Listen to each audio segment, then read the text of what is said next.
எண்ணாதபடி இங்கும் பிரகாசமாய் ஆனந்த பூர்த்தியாகி நிற்கும் ஆண்டவரை வந்தனை செய்து வரவேற்புரையை தொடங்குகிறேன்.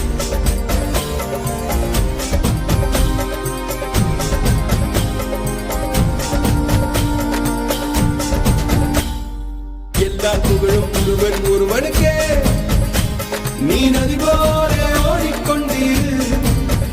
எந்த பேர் வைக்கும் வெற்றிகள் பேர் வைக்குமே, உன்னை உள்ளத்தில் பூர் வைக்குமே.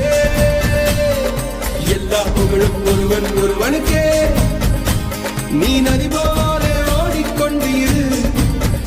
எந்த பேர் வைக்கும் வெற்றிகள் பேர் வைக்குமே, உன்னை உள்ளத்தில்